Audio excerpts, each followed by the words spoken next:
mortalidad. Tiene, sí, para ponerlo más. ¿Y cómo lo pongo?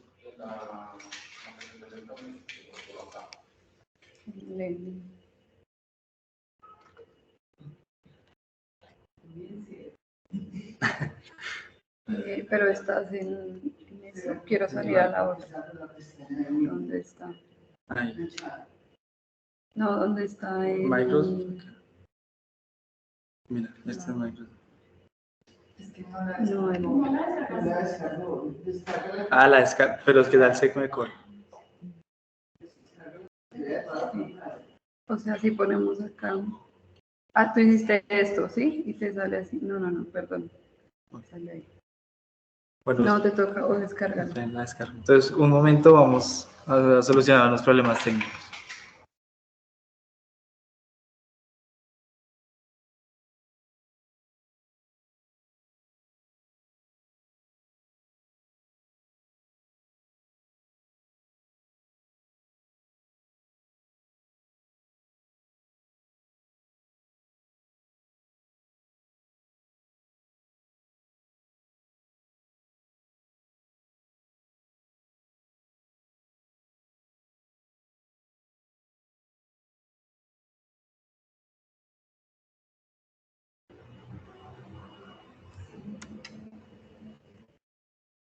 Estos son datos del Instituto Nacional de Salud, donde vemos que la primera causa de mortalidad continúa siendo los trastornos hipertensivos asociados al embarazo.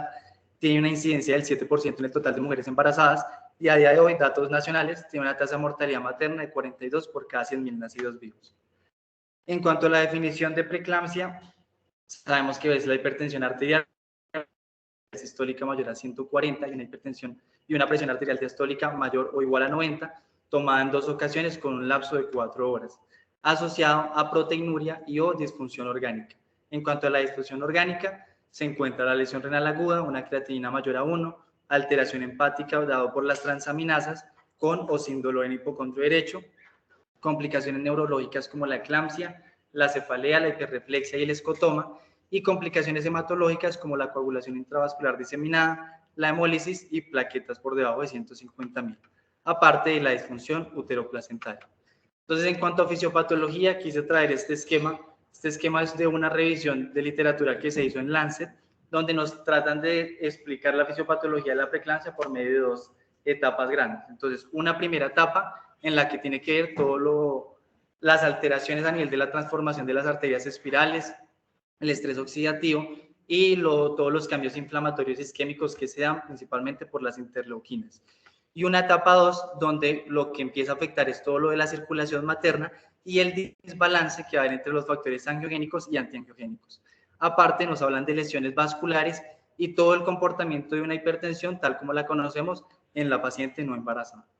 Entonces, en cuanto a la aparición, el 10% se da antes de la semana 34, el 85% se da después de la semana 34 y el 5% en posparto. Entonces, la preeclampsia tiene unos criterios de severidad. En cuanto a los criterios de severidad, vemos que los agrupamos en los diferentes sistemas: sistema nervioso central, en cardiorrespiratorio principalmente lo que tiene que ver con el edema agudo de pulmón, la hipertensión severa no controlada, a nivel hematológico el recuento de plaquetas, a nivel renal la lesión renal aguda y a nivel hepático pues la disfunción hepática. Ya conociendo estos criterios de severidad, vemos que la preeclampsia tiene complicaciones. Tiene complicaciones que se vienen en complicaciones maternas y en complicaciones fetales. En cuanto a las complicaciones maternas que vamos a ver, la eclampsia, el síndrome de HELP, el accidente cerebrovascular, el abrupcio de placenta, la lesión renal aguda, la ruptura hepática y la coagulación intravascular diseminada.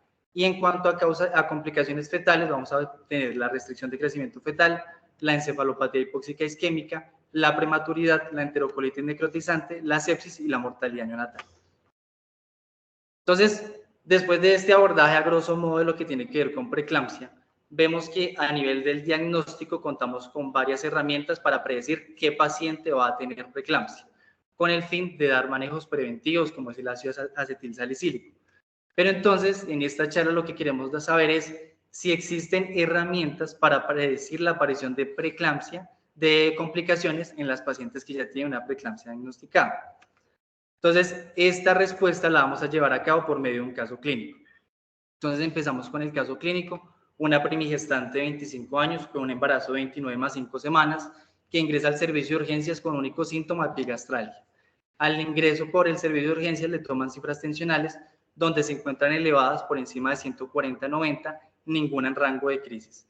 No tiene antecedentes de interés, hasta el momento ha realizado 2 controles prenatales, le han sido tomadas las 2 ecografías, la de tamizaje y la de detalle. En la ecografía de tamizaje se encuentra que no hay alteraciones genéticas, se encuentra un riesgo de 1 en 45 de preeclampsia, por lo que le fue iniciado ácido acetilsalicílico, y en cuanto a la eco de detalle no se encontraron alteraciones anatómicas. En cuanto a los exámenes de ingreso, le tomaron una proteína de 24 horas que dio 340 miligramos positiva, una creatinina en 1, un LDH en 200, plaquetas en 155.000, transaminasas ligeramente elevadas y una eco obstétrica donde el percentil de crecimiento está en percentil 20 sin ninguna otra alteración. Entonces, hasta el momento, ¿qué tenemos? Entonces, tenemos una preeclampsia sin criterios de severidad que ingresó por servicio de urgencias. Entonces, acá nos surgen 2 preguntas. ¿Esta paciente puede llegar a tener complicaciones y se pueden estimar o predecir estas? Entonces, la pregunta a ambas es que sí. Entonces, ¿cómo se pueden estimar estas complicaciones? Por medio de diferentes herramientas. ¿Cuáles herramientas? El ácido úrico, el Doppler de arterias uterinas, los factores angiogénicos, los predictores de severidad en preeclampsia, los que conocemos como perfil de daño, la historia clínica y los modelos establecidos. Vamos a hacer un recorrido de cada una de estas herramientas, no basándonos en lo que tiene que ver con fisiopatología y demás, sino en la literatura más reciente que tenemos de cada una de estas herramientas, empezando por el ácido úrico. Del ácido úrico, pues conocemos que esto se ha estudiado desde hace mucho tiempo, es algo que pues a día de hoy no lo vemos tomar frecuentemente, pero entonces al hacer la revisión de estudios, encontramos este método hecho en el 2020, cuyo objetivo era conocer el rol pronóstico del ácido úrico en los niveles de preeclampsia. Entonces, se hizo un metaanálisis, incluyeron 196 estudios, que incluían un total de 39.540 mujeres. ¿Qué se encontró principalmente? Entonces, que había mucha heterogeneidad en cuanto a la toma de los estudios. ¿Por qué razón? Porque todos manejaban diferentes valores de puntos de corte, porque todos tomaban el examen del ácido úrico a diferentes tiempos. En algunos estudios se tomaba al ingreso, en otros estudios se tomaba ya con el diagnóstico y en otros estudios ya solo cuando se presentaba la complicación. Entonces, ese fue el principal problema del metaanálisis. Pero, ¿qué se encontró en este metaanálisis? Que había una relación con los resultados perinatales. No se encontró ninguna relación con las complicaciones maternas, pero sí con los resultados perinatales, principalmente dados por la muerte fetal y la muerte neonatal, llegando a tener una sensibilidad hasta del 83% en estas. Entonces, ¿a qué se llegó con este metaanálisis? Entonces, con este metaanálisis se encontró que pues, el ácido úrico estaba elevado en pacientes con embarazos que tenían una preeclampsia, que tenía un valor pronóstico moderado para detectar complicaciones perinatales, teniendo una calidad de la evidencia baja a moderada, que podía funcionar como una herramienta adicional a los modelos predictivos que ya vamos a ver, más no como una herramienta única, y que debe servir para investigaciones futuras, principalmente hablando de complicaciones perinatales. Entonces, seguido, les traigo este estudio 2023. Al principio de la charla les dije que cada cosa lo íbamos a tratar de relacionar con el nivel socioeconómico y los recursos que se tienen en cada lugar. Entonces, este estudio es muy importante porque se realiza en Nigeria el año pasado. ¿Y ellos qué dicen? Vean, nosotros hacemos una revisión de la literatura y nos damos cuenta que ya hay herramientas y modelos que predicen el riesgo de tener complicaciones en la preeclampsia, pero no contamos con los recursos. Entonces, ¿qué queremos hacer? Investigar acerca de lo que tiene que ver con perfil de daño endotelial y ácido úrico, a ver con qué nos puede ayudar. Entonces, ¿ellos qué hacen? Tienen como objetivo determinar la asociación entre el ácido úrico elevado y los resultados adversos en el embarazo durante la preeclampsia. Es un estudio prospectivo de casos y controles. Hubo un grupo de mujeres preeclámpticas y un grupo de mujeres normotensas, y en este se definió la hiperuricemia como un ácido úrico en plasma aumentado por percentil 90. ¿Y qué se encontró? Entonces, lo primero, que pues el ácido úrico, lo mismo que ya hemos visto, estaba elevado en pacientes con preeclampsia severa. Entonces, hasta ahí nada nuevo. Ellos ¿qué hicieron? Cogieron cada una de las complicaciones maternas y trataron de estudiar con qué había relación. Entonces, encontraron que en aquellas pacientes que cursaban con una complicación de lesión renal aguda, una creatinina mayor a 1.4 y que permanecía una semana posparto, el ácido úrico se presentaba elevado en comparación a las pacientes normotensas o a las de preeclampsia no severa. Trataron de estudiar hemorragia posparto, tasa de cesáreas, no se encontró ninguna diferencia significativa. Y en cuanto a la asociación con las complicaciones perinatales, se encontró que estaba relacionado con la asfixia neonatal, con bajo peso al nacer y con ingreso a unidad de cuidados intensivos hasta de más de 10 días. Entonces, ¿a qué conclusión llegaron? Que nuevamente la hiperuricemia se asociaba con una alta incidencia de lesión renal aguda materna, pero lo más importante era que ayudaba a predecir las complicaciones en cuanto a asfixia al nacer y bajo peso al nacer, lo que les permitía, estando en este lugar, que pues era una institución de tercer nivel, pero que en algunos momentos no se contaba con pediatras o perinatólogos, lo que permitía una remisión adecuada y prevenir de alguna manera aquellas complicaciones. Nuevamente nos dicen, no se puede usar como un tratamiento conservador, no puede ser usado como una herramienta única, pero nos dan el valor de que lo empecemos a usar conjunto a los modelos que ya vamos a hablar y en aquellos lugares donde no tenemos más recursos para la toma de decisiones. Entonces, como segunda herramienta vamos a hablar del Doppler. Del Doppler también se ha estado hablando hace mucho tiempo. Entonces, en cuanto al Doppler, vamos a empezar con este artículo publicado en el 2009, en el que hablamos del rol pronóstico del Doppler de arterias uterinas en pacientes con preeclampsia.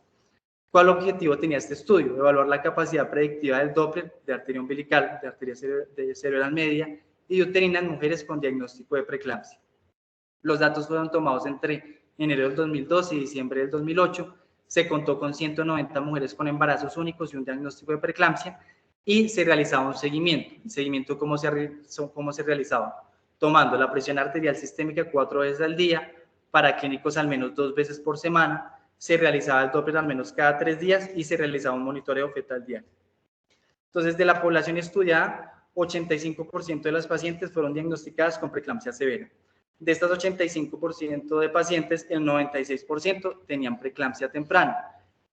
¿Qué encontró? Que la principal asociación, cuando teníamos un Doppler de arterias uterinas anormal, se asociaba estadísticamente significativo con complicaciones en la preeclampsia temprana principalmente, y no se encontró diferencia significativa con la preeclampsia tardía. El mejor límite para definir un IP de arterias uterinas elevados fue mayor al percentil 97.5, 62% entre las pacientes con preeclampsia de inicio temprano, antes de la semana 34, y 27% en aquellas con preeclampsia de inicio tardío.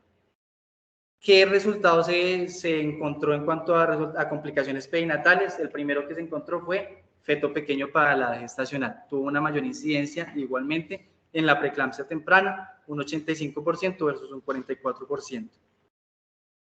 Ellos en este estudio hicieron algo también muy, digamos, llamativo en esta época, porque cogieron todo lo que tenía que ver con lo que conocemos como perfil de daño y vieron esos de perfil de daño, lo del Doppler de arteria uterina, arteria cerebral media y arteria umbilical, cuál se relacionaba más con complicaciones perinatales, y que se encontró que el Doppler de arterias uterinas anormal fue el único parámetro que predijo de manera significativa e independiente el resultado perinatal adverso, tanto en la forma de aparición temprana como en la tardía, siendo más sensible y específico en la aparición temprana.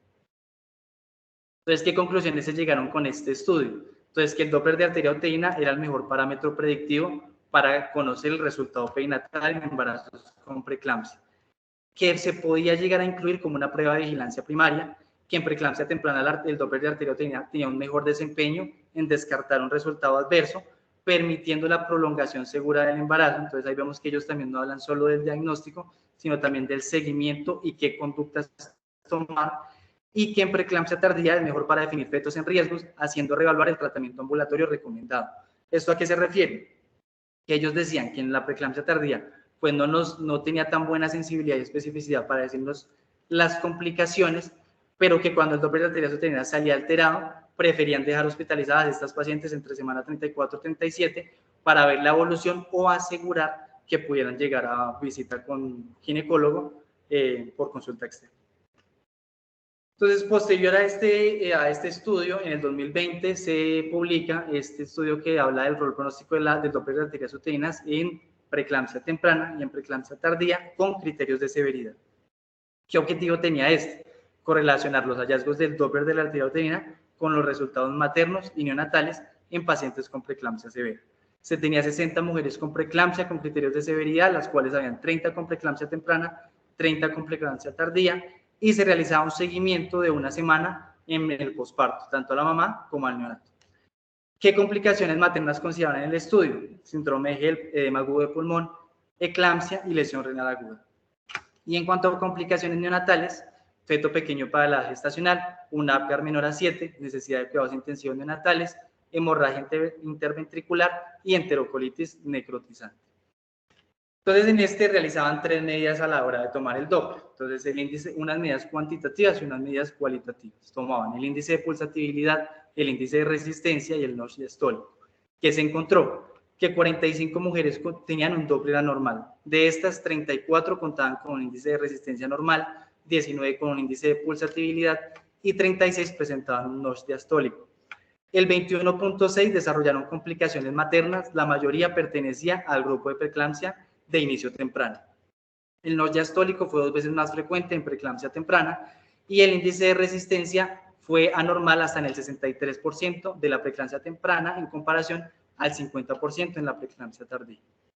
Entonces, ellos hacen la comparación de estos índices del Doppler con la preeclampsia temprana y la preeclampsia tardía y lo que se encuentran es que en la preeclampsia temprana el que más tenía mayor sensibilidad y especificidad de complicaciones era cuando aparecía el notch diastólico. Y en la preeclampsia tardía, el que tenía mejor relación era el índice de pulsatividad. Entonces, ¿a qué conclusiones se llegó? Que la preeclampsia temprana con resultados anormales en Doppler tenían un alto riesgo de complicaciones, tanto maternas como neonatales. Mientras que en la preeclampsia tardía, los hallazgos anormales en el Doppler tenían una relación directa con complicaciones perinatales. Entonces, sí, que hasta el momento en cuanto a Doppler vamos viendo que tiene una gran eficacia en lo que tiene que ver con complicaciones perinatales, ya sea en preeclampsia temprana o preeclampsia tardía. En el 2002 se publica este estudio que quiere evaluar el Doppler fetal, entonces el Doppler fetal en la predicción de resultados adversos. Entonces, ellos parten de la idea de que ya se ha estudiado el Doppler de arterias uterinas, que ya se encontró la relación de que nos va a ayudar a predecir las complicaciones. Pero entonces ellos quieren estudiar lo que es arteria umbilical, arteria cerebral media, la relación cerebroplacentaria, con el fin de saber si estas también se relacionan con las complicaciones neonatales. Este fue un estudio transversal y prospectivo realizado en Egipto, también en una institución de recursos moderados. Ellos toman 120 pacientes y los dividen en 2 grupos. Un grupo 1 con mujeres con preeclampsia tardía severa y un grupo 2 de mujeres sin patología. Entonces, ¿qué encuentran? Que había una asociación significativa en las alteraciones del índice de pulsatividad, del índice de resistencia y de la relación sístole-diástole en lo que tenía que ver con la arteria umbilical y las complicaciones neonatales. Y pues obviamente al haber esta diferencia significativa, también encontraba una relación con lo que tenía que ver con la relación cerebroplacentaria. Entonces, estos hallazgos anormales, ¿con qué se relacionaba más en cuanto a las complicaciones neonatales? Entonces, principalmente, en cuanto a la arteria umbilical, el índice de pulsatividad se relacionó con bajo peso al nacer. En cuanto al Apgar, una calificación menor al Apgar, menor a 7, se encontró relación también con todo lo que tenía que ver con arteria umbilical, tanto en índice de pulsatividad como en índice de resistencia. Y pues en cuanto a restricción de crecimiento fetal, se encontró relación pues en la arteria cerebral media, en arteria umbilical y en la relación cerebroplacentaria, porque pues obviamente tiene relación con el diagnóstico como tal. Y en cuanto al ingreso a unidad de cuidados intensivos, sí solamente se encontró estadísticamente significativo la relación con el índice de pulsatividad y el índice de resistencia solamente de la arteria umbilical. Entonces, ¿qué se definió? Que el Doppler de arteria umbilical era el indicador de elección para predecir resultados adversos perinatales. Ellos lo recomendaban realizar, estamos hablando de preeclampsia tardía, a partir de la semana 34 y repetirlo al menos en semana 35 o semana 36. La utilización del y nos dicen que la utilización del ecodoppler prenatal, especialmente en embarazos de alto riesgo, ayuda a una intervención oportuna y va a mejorar los resultados perinatales. Otra vez partiendo desde el momento en que ellos dicen que a día de hoy en la literatura ya se ha evidenciado que hay otras herramientas, pero que al no contar con ellas, pues lo más fácil de acceder es el perfil de daño que conocemos y el Doppler. Entonces, siguiendo con otra herramienta, vamos a hablar ahora de los factores angiogénicos. Entonces, en cuanto a los factores angiogénicos, pues digamos que esto es lo que más se está estudiando ya hacia esta fecha. Entonces, encontramos este estudio publicado el año pasado en el American Journal, en el que hablamos del rol de los marcadores angiogénicos en mujeres ya con una preeclampsia confirmada. ¿Cuál fue el objetivo de este? Evaluar el valor predictivo del ratio en pacientes que ya tienen el diagnóstico de preeclampsia. Fue un análisis secundario de un estudio de cohorte prospectivo de pacientes con sospecha de preeclampsia, un total de 1.043 pacientes, 459 tenían una preeclampsia antes de la semana 34 y 584 posterior a la semana 34. Ellos evaluaron 3 puntos de cohorte. Un punto de cohorte era menor a 35, el siguiente era mayor a 35 y el último mayor a 85. ¿Qué encontraron principalmente en cuanto a las complicaciones? Entonces, en complicaciones maternas se encontraron hipertensión severa, hemólisis, elevación de enzimas hepáticas, coagulación intravascular diseminada en una menor proporción, el abrupcio de placenta, y en cuanto a resultados fetales se encontró muerte fetal, muerte neonatal y bajo peso al nacer, considerándolo así como un bajo peso menor a percentil 10. ¿Y qué se dieron cuenta? Entonces, que valores por encima de 38, por encima de 85, tenía una relación estadísticamente significativa con estas complicaciones que acabamos de hablar. Ellos, aparte de este análisis, hacen un análisis multivariado y complementan esta relación de factores con los modelos existentes, como el modelo de Full-Pills y criterios realizados en triaje. Y se dan cuenta que en todos la elevación de factores angiogénicos y antiangiogénicos estaba relacionado con complicaciones, tanto maternas como perinatales. Entonces, ¿qué nos dicen como conclusión? Que pues es un fuerte predictor del desarrollo de preeclampsia con criterios de severidad a las siguientes 2 semanas. Ellos daban el tiempo de los 14 días, que una relación mayor a 85 fue la mejor prueba de que una preeclampsia con criterios de severidad, que se ha presentado una preeclampsia con criterios de severidad en las próximas 2 semanas y que muy seguramente en esas próximas 2 semanas también iba a tener el parto, que la relación tenía un valor no solo durante la sospecha de la preeclampsia, sino también cuando hay un diagnóstico, ya que esta va a impactar en seguimiento y en cuidado de las pacientes, y que la principal utilidad que se le encontró a esta relación fue antes de la semana 35. Ellos también dicen que pues la mejor forma de tomarla es preeclampsia temprana. LifeSWOG publica a finales del año pasado este estudio donde evalúan el rendimiento predictivo de la evaluación longitudinal de los marcadores en suero materno para definir resultados adversos maternos y perinatales y los comparan con los parámetros de laboratorio estándar que conocemos pues en las preeclampsias. Entonces, este es un análisis retrospectivo, se realizan 885 mediciones. El criterio de inclusión era un embarazo único, diagnóstico de preeclampsia y toma de marcadores angiogénicos en suero materno. Ellos sí ponían como límite que se tenían que hacer mínimo 2 mediciones, una en el momento del ingreso y la otra ellos decían que se tomaba a las 3 semanas con el momento del parto. Entonces, ¿qué se encontró? Que la relación era la que presentaba mayor sensibilidad y mejor puntaje del área bajo la curva en lo que tenía que ver con complicaciones maternas y con complicaciones perinatales. ¿Y qué también encontraron? Que la LDH también se asoció a complicaciones maternas y complicaciones perinatales, por lo que ellos aconsejan que aparte de la relación se junte la toma de la relación con la LDH y en algunas ocasiones con la creatinina para definir estas complicaciones. ¿Qué consideraron como resultado materno adverso? El ingreso a unidad de cuidados intensivos, el edema pulmonar, la eclampsia y la muerte. Y en cuanto a resultado perinatal adverso, se encontró la muerte neonatal, desprendimiento de placenta, el ingreso a unidad de cuidados intensivos, la hemorragia ventricular y la enterocolitis necrotizante. Entonces, ¿qué se encontró? Que el mejor modelo de predicción consistía en la combinación entre la LDH, los niveles de creatinina y la toma de marcadores.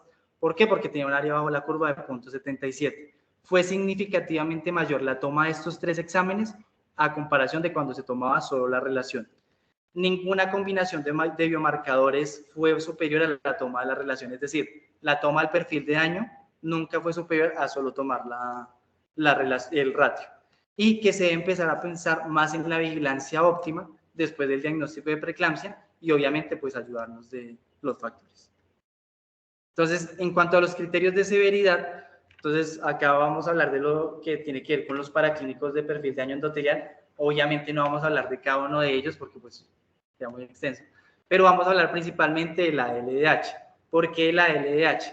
Porque durante la revisión de los anteriores artículos que hemos visto, todos nombraban con un mejor valor pronóstico a la LDH, que pues digamos era algo llamativo porque pues el modelo, cuando ahorita que lo vayamos a ver, ellos no toman el valor del LDH en su calculadora.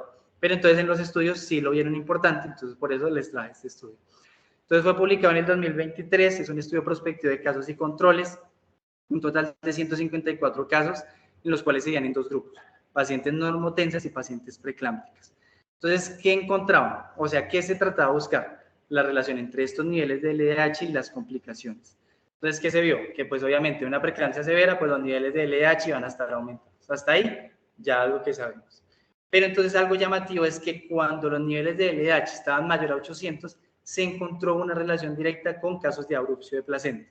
Entonces, esto fue bastante importante porque ya con esto empezaron en la institución donde tomaban este examen, donde realizaban este estudio, empezaron a hacer un seguimiento con LDH para definir posibles casos de abrupción.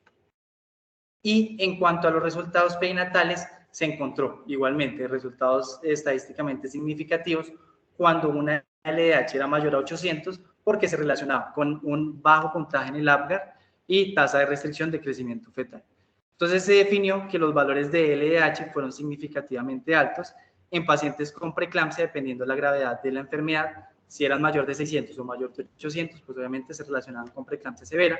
Se encontró una relación con abrupción de placenta en la que ellos dicen se debe seguir estudiando. ¿Por qué indican esto? Porque ellos hacen referencia en este artículo a dos previos que se han realizado en 2013 y 2009, en el que también se encontró relación entre el nivel de LDH mayor a 800 y el abrupción. Y nos indican que pues hay que seguir desarrollando nuevas estrategias de manejo basadas en los niveles séricos de LDH, no como toma única, sino en un modelo acompañado de las demás herramientas. Entonces, en cuanto a los modelos, hay 4 modelos estandarizados. Entonces, vamos a hablar del Full Pills porque ese es el que manejan las guías, es el que recomiendan las guías. Entonces, este fue desarrollado en el 2011. Este tenía como objetivo identificar el riesgo de complicaciones fatales en mujeres con preeclampsia dentro de las 48 horas posterior al diagnóstico hasta los próximos 7 días. Este fue un estudio multicéntrico, incluyó 2.023 pacientes con preeclampsia, el resultado primario era la muerte materna o complicaciones maternas graves. Los factores usaron en la calculadora, o sea, para el cálculo del riesgo. Entonces, la gestacional, el dolor torácico, la saturación de oxígeno, el recuento de plaquetas, la creatinina y la aspartato transaminasa. Entonces, durante el desarrollo de este estudio, ellos dicen que usan estos porque eran los que tenían mayor valor predictivo positivo en cuanto a lo que tenía que ver con complicaciones. Dejan de un lado el ácido úrico y dejan de un lado la lactato deshidrogenasa. Entonces, ¿qué se encontró? Que esta tenía una sensibilidad de más del 75% y una especificidad del 86% y que estaba relacionado con complicaciones maternas y perinatales. El punto de cohorte positivo lo consideraron como 30%, sin embargo, desde el 5%, es decir, desde el 5% a 30%, que nos estime la calculadora, ya se deben tener en cuenta algunos parámetros de seguimiento y vigilancia de posibles complicaciones.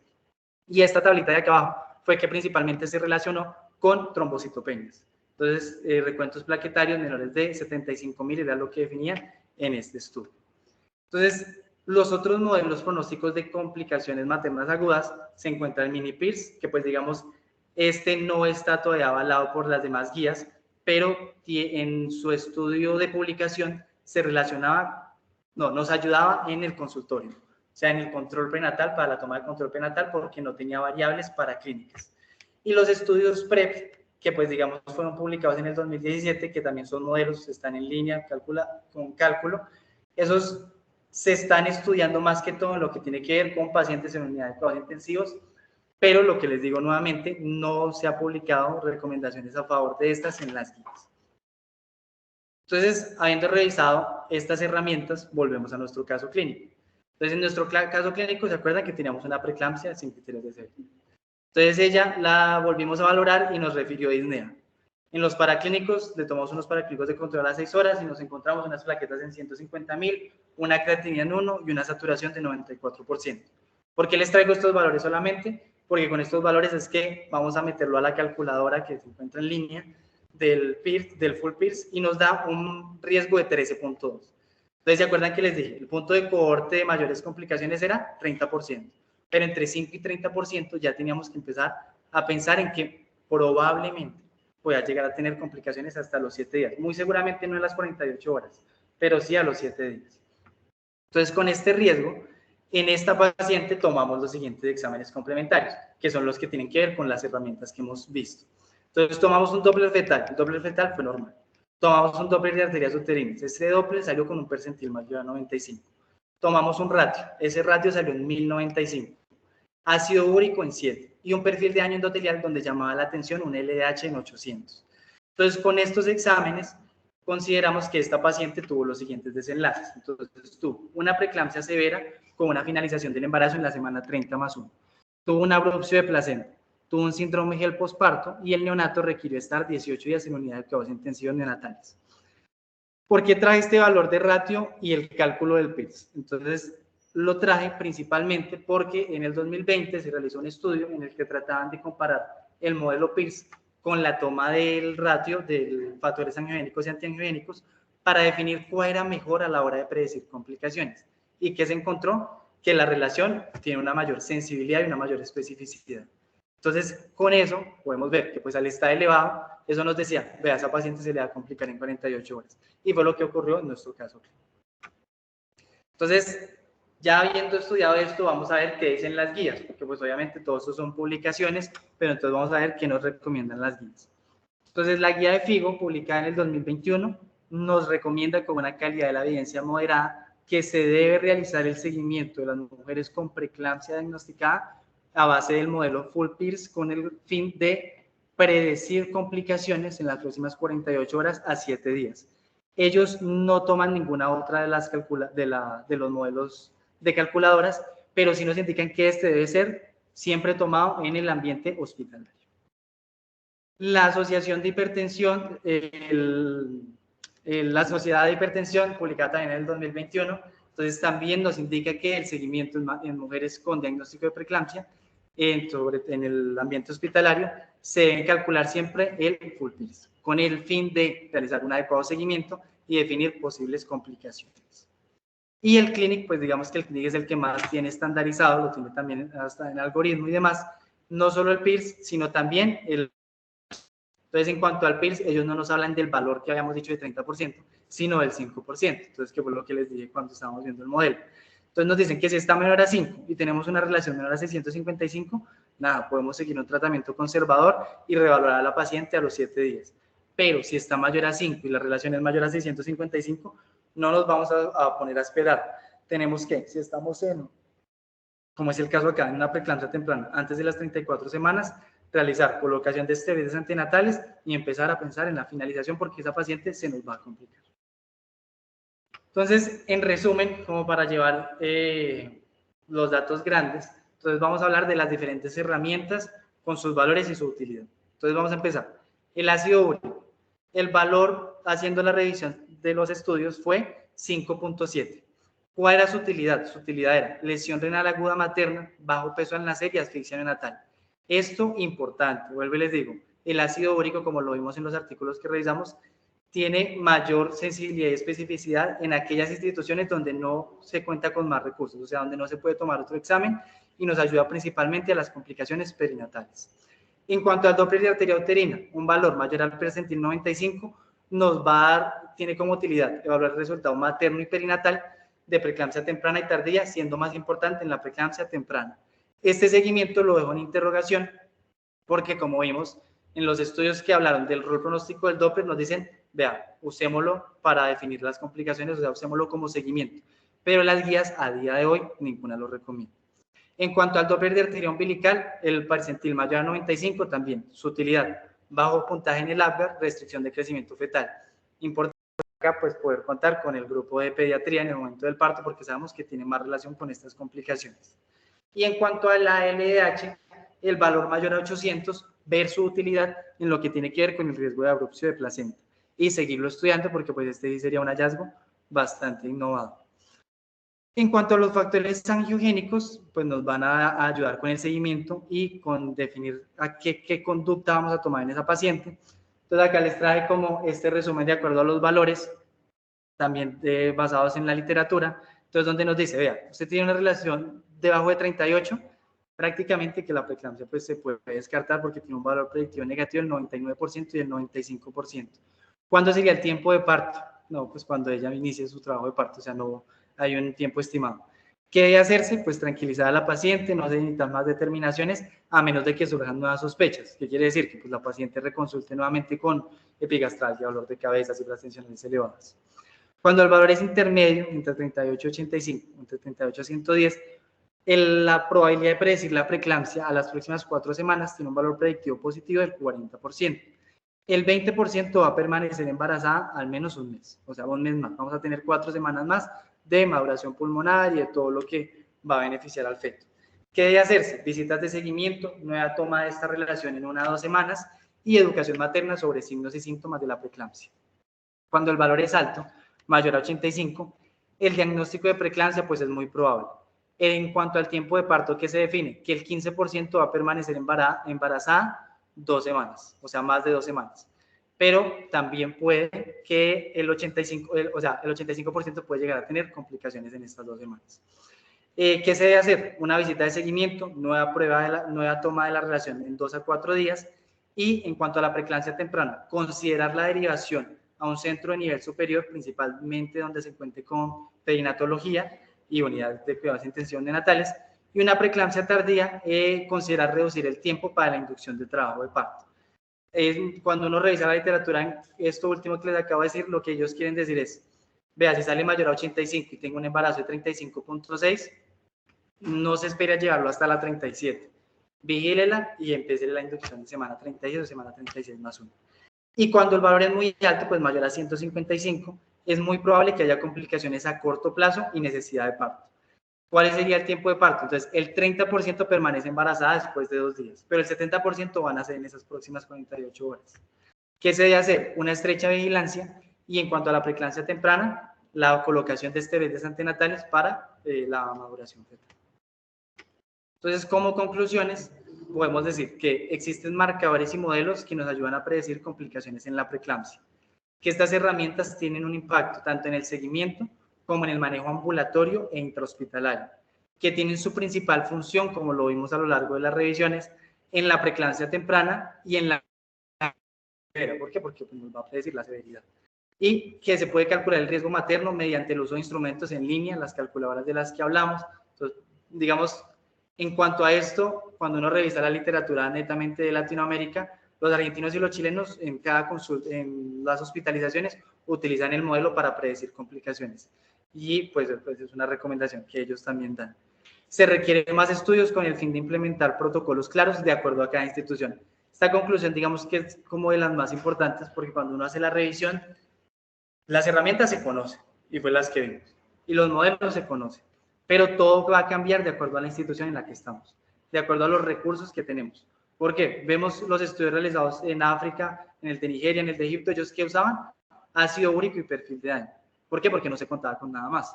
Entonces la gracia es que, aunque no tengamos todo, con lo poco que tengamos, poder usarlo de buena manera y así mismo predecir las complicaciones. Y ya. Muchas gracias.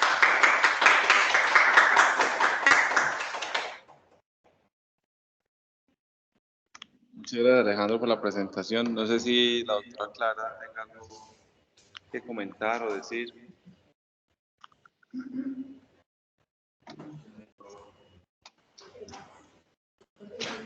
No, a mí estos temas siempre me han gustado mucho y yo pues soy enamorada de la preeclampsia y hemos avanzado muchas cosas, pero hay un grupito que es el que uno quiere darle el palo y es en esa etapa subclínica y preclínica, como en ese grupito, porque si yo tengo eso garantizado, puedo decir, bueno, estos pacientes se manejan ambulatoriamente o las otras pacientes no se van a manejar ambulatoriamente y podemos tomar unas decisiones más concretas. El ácido úrico tiene una característica y es, no es solamente en el momento en que se tome en el estadio de la hipertensión, sino en el mismo día. Vos podés tomar un ácido úrico en este momento en una paciente preeclántica y te da normal. 2 o 3 horas después te da muy aumentada. Pero sí ha tenido esa connotación de resultado perinatal maluco que siempre nos ha parecido como incómodo. La LDH no sé hasta qué punto están trabajando con la completa o la fracción hepática y la fracción eritrocitaria, porque nosotros tenemos ese problema también. Nosotros tenemos la medición de una LDH completa. Entonces, yo creo que esto le sirve a los grupos de trabajo, también para poder estandarizar un poquito los manejos al interior de las instituciones. ¿Por qué? Porque pues, si yo tengo una paciente con estos marcadores aumentados o tengo un pronóstico aumentado en relación a un resultado perinatal, pues yo pudiera ser un poquito más agresiva o menos agresiva en otros pacientes. Pero me parece muy curioso el punto de corte que tiene Barcelona versus la literatura universal, porque no es como, pues eso le subiría el área bajo la curva, que casi que un 90 a 0.9. Sí, porque digamos ellos sí lo bajan drásticamente en comparación a las demás publicaciones. Es muy bajito y los otros, o sea, eso se lo pone aquí, entonces casi todas las pacientes serían tributarios de un manejo más agresivo, porque eso es lo que básicamente lo que estamos es buscando seleccionar tipos de pacientes. A mí me gustan mucho estos temas, lo trataste muy bien, muy claro. La única cosa es acordarte que las letrinas hay que subirlas un poquito más, pero tienes una muy buena dialéctica, entonces yo creo que es un punto a favor porque es un tema que no es como muy apasionante para algunos. Me parece muy triste que no haya más gente en el libro. Me parece doloroso, pero es que lo demás acá porque lo trataste muy bien y muy tranquilamente pues, con las dos expectativas. Eso habla muy bien también del asesor. No, mentira, yo quiero, aunque el doctor Alejandro no me quiera hablar, pues yo sí te quiero felicitar. Pues es un tema que hemos venido hablando inclusive desde antes, pues en diferentes charlas. Pues esto es de hace muchos años, es que yo me acuerdo demasiado de Nació Único, de la doctora, cuando yo era reciente. Hace 18 años, uno de los grupos en Colombia presentó en un congreso exámenes inútiles de los servicios. Y con el primero que era correcto, para la segunda. Debe ser que se va como a y creo que se va a lograr un proveedor. Exámenes inútiles de los servicios. Uno de los no todavía sigue siendo. Pues, y pues aunque digamos que no tengamos, digamos, al alcance pues todo esto de los factores angiogénicos que puedan servir para ciertas pacientes para poder determinar, digamos, que el área de seguimiento ambulatorio es lo que más miedo le da a uno, ¿cierto? Pues si sabemos que hay, pues, digamos, que estos marcadores que pueden ayudarle a uno también a tomar pues, como ciertas decisiones y saber cómo hacer esa vigilancia en esas pacientes. Creo que lo hiciste de una manera muy práctica, ¿cierto? Pues como mostrando la evidencia que hay, después como qué es lo que deberíamos de hacer nosotros, o sea, todo lo que revisaron, cómo se puede aplicar pues como a nuestro medio, pues y lo que nos recomiendan pues las guías. Entonces, felicitaciones. Muchas gracias. No es tan taquillero y es muy difícil, pues me parece a mí, lo exponga alguien como tú que expone espectacularmente bien, te expresas muy bien, eres muy tranquilo, o sea, espectacular, Alejo, de verdad la forma en la que expones y en la que abordas. Seguramente tuviste un muy buen asesor de tu charla. No sé si alguien de pronto de acá tiene algo para agregar, además de Alejandra. Dos, no sé si los que están conectados de manera virtual tienen alguna pregunta. Bueno, ya por último, pues, Alejo, pues hizo una muy buena presentación, sobre todo que para uno hacer una buena presentación, yo siempre les digo, una clave es meterse en el tema, ¿cierto? Si uno estudia bien el tema, se mete en el cuento y no entiende, pues tiene una mayor capacidad de expresar. Si uno se mete en un tema, a veces es difícil, y no lo entiende del todo, pues es donde se empieza a enredar a veces en las presentaciones y no se ven tan bien. Lo otro que quiero resaltar de Alejo es que hizo una búsqueda muy actualizada, porque hubiéramos podido decir aquí, no, esto se usaba hace tiempo y quedarnos con lo que se hizo hace tiempo. Pero me parece muy chévere lo que hizo de mostrar que hace 15 años se buscó el ácido úrico, pero todavía se busca y el resultado hoy es este. Hace 15 años Figueras publicó lo del Doppler y todavía se sigue usando. Estoy de acuerdo con la doctora Clara. Yo creo que es una charla que tiene que escuchar mucha gente. ¿Por qué? Porque la mayoría no hacemos una evaluación del pronóstico, sino que nos quedamos con severa o no severa y ya. Pero es que la severa se puede complicar mucho más temprano y la no severa se puede volver en cualquier momento severa. Y ese es el reto que tenemos nosotros para definir, como dice la doctora, bueno, la del piso, ¿a quién mandamos para la casa, a quién no mandamos para la casa? La de la severa con RCIU, que cumple 34 semanas, ¿será que las embarazamos o no? Pues tenemos herramientas para definir si las embarazamos o no. Obviamente quisiéramos ser los marcados porque es lo que hay hoy. Es como si uno tiene una paciente con una cardiopatía, pues ojalá todos tuvieran BNP, el BNP es accesible, pero los factores no son accesibles. Entonces uno se tiene que llenar de herramientas y todas esas herramientas son válidas para poder tomar una decisión. Miren que ninguna le dice a uno, haga esto, excepto los factores. Y obviamente va a pasar mucho tiempo todavía para tener disponibilidad de factores. No es fácil. En el medio incluso hoy en día es difícil. Hasta para las instituciones grandes pedir factor. Mande un factor, así sea en subambulatorio, por ejemplo. Es difícil, se lo autorizan porque está en el POS, en el PBS, todo. Pero es difícil que se lo hagan. Dura la orden, pero vaya sin LAPA que se lo hagan. Entonces, no es fácil. Las instituciones ya que tienen pues estructurado eso como Prado y como Bolivariana, que ya lo tienen, creo que muy fácil acceso, pues sí, pero ambulatoriamente es complejo el seguimiento y en algunas instituciones todavía no hay factores angiogénicos y proangiogénicos. Y esa es la labor. ¿Listo? Pero Alejo, sí, felicitaciones, muy bien. Muchas gracias. En esa cosa de la SAP de la hora del residente,